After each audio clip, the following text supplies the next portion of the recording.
Radhe Radhe friends, welcome to Sara classes. हम लोग study कर रहे हैं साइंस एनसीईआरटी क्लास 9th। अब इसका हम लोग आज स्टडी करेंगे। आज स्टार्ट करेंगे chapter 3 atoms and molecules. Atoms and molecules, इसकी क्विक समरी आज देख लेते हैं। Ancient Indian and Greek philosophers have always wondered about the unknown and unseen form of matter। यानी जो एशियन और ग्रीक फिलोसफर थे, इंडियन एंशियंट प्राचीन पुराने जो एंशियंट और पुराने इंडियन और जो ग्रीक फिलोसफर थे, वो लोग इस चीज़ को जानने में बहुत क्यूरियस थे। किस चीज़ को जानने में? मैटर के अनसीन और अनजान, जो देखे नहीं गए, जिनको जाना नहीं गया, उनके बारे में पता करने में, उनके फॉर्म के बारे में। तो ये जो आइडिया ऑफ डिविजिबिलिटी है, ये कब कंसीडर हुआ? इंडिया में कंसीडर हुआ था 500 BC के अराउंड। एक इंडियन फिलोसफर थे, उनका नाम था महर्षि कनड़। इन्होंने ये बताया था कि मैटर, यानी कि हिंदी में इसको पदार्थ कहते हैं, पदार्थ को हम छोटे छोटे पीसेस में, स्मॉलर एंड स्मॉलर पार्टिकल, बहुत छोटे छोटे पीसों में हम क्या कर सकते हैं? डिवाइड कर सकते हैं। तो ultimately a stage will come when we shall come across the smallest particle beyond which further division will not be possible. यानी तब तक हम कर सकते हैं, तब एक बार एक कंडीशन ऐसी आएगी जहाँ पर डिवीज़न पॉसिबल नहीं होगा। ठीक है। इन्होंने इस टाइप के पार्टिकल को क्या नाम दिया? परमाणु, यानी कि एटम्स। हम अब जो बोल रहे हैं वो एटम, यही चीज़ एटम है। अनदर इंडियन फिलोसफर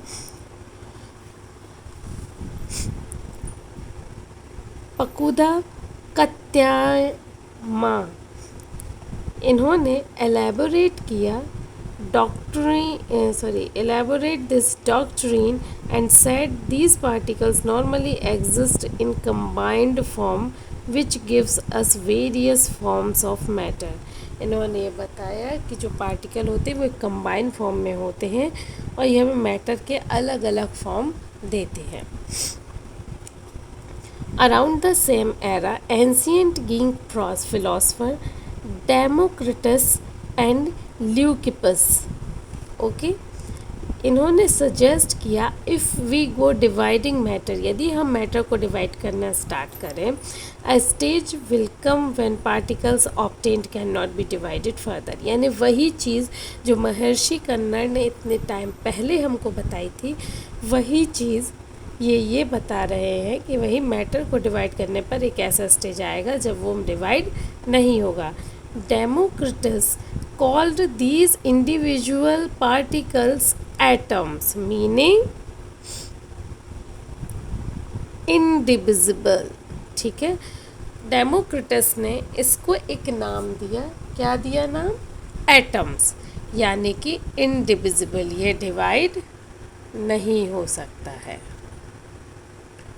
यानी किसी भी मैटर की सबसे छोटी जो यूनिट होगी वो क्या होगी? एटम।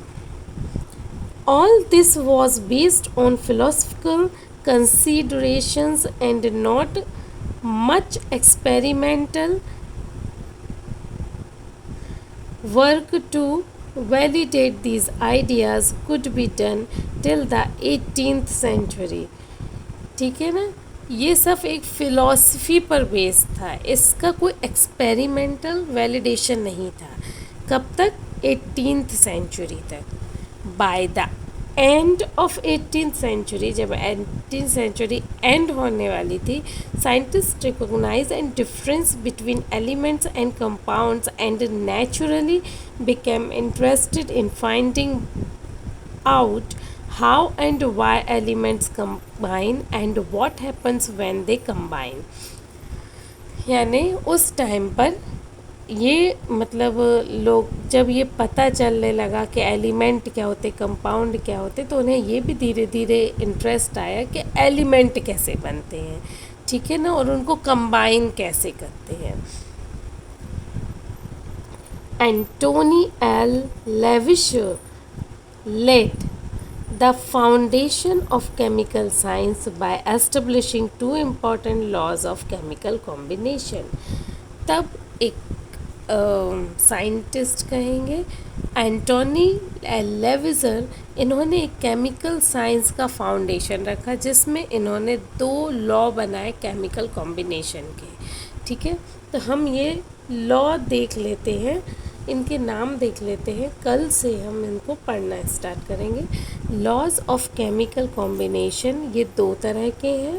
पहला है law of conservation of mass और लॉ ऑफ कांस्टेंट प्रपोर्शन।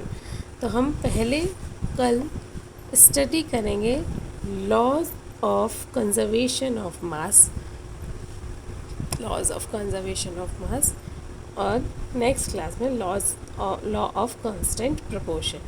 आज के लिए बस इतना ही। यदि आपको क्लास पसंद आई हो तो please like share and subscribe my channel. Thank you once again. Radhe Radhe.